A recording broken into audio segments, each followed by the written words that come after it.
While atherosclerosis is a common cause of coronary artery disease, plaque narrows the artery while fibrosis and calcification limit their ability to spread. It blocks the flow of blood and can cause myocardial ischemia. When myocardial demand exceeds supply, so less oxygen is supplied to muscle tissue, means supply decreases.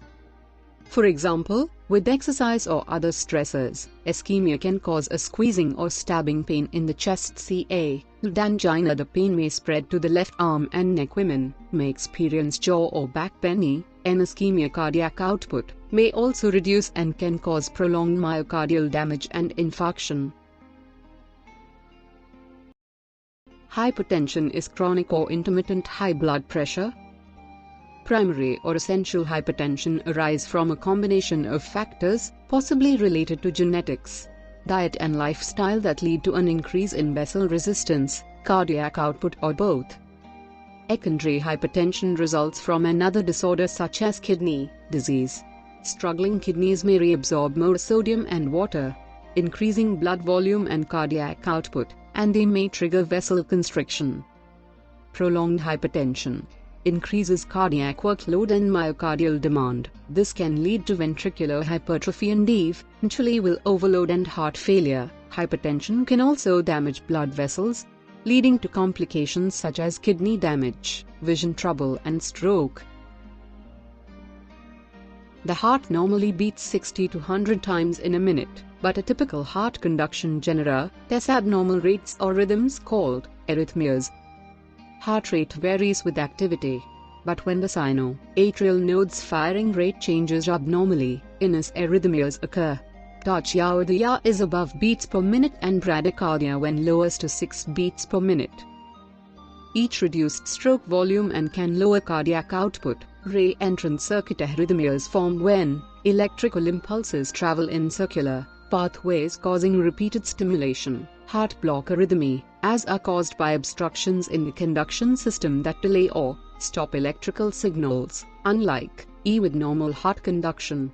Heart blocks and ray entrance circuits can cause the atria and ventricles to contract independently, decreasing cardiac output. Typical arrhythmia symptoms include chest pain, weakness, and hypertension. Cases with severely lowered cardiac output can be lethal.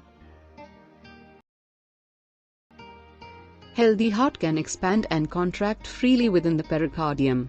But when the pericardial cavity fills with fluid from trauma or infection, cardiac tamponade can occur. As fluid accumulates, it presses inward on the heart and prevents the chambers from dilating fully. Less blood fills the heart and contractions weaken, resulting in reduced stroke volume. The more fluid builds up, the more cardiac output falls and the patient experiences hypertension. Meanwhile, blood backs up into the vena cava, causing elevated venous pressure and a bulging jugular pain. The pericardial fluid also muffled heart sounds. Acute cardiac tamponade can lead to cardiogenic shock and death if left untreated.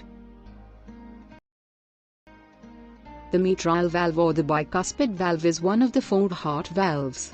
It controls proper blood flow from the left atrium into the left ventricle. Mitral valve prolapse. The valve bulges inward, does not close properly, and may cause blood to leak back into the atrium. This condition is called mitral valve prolapse.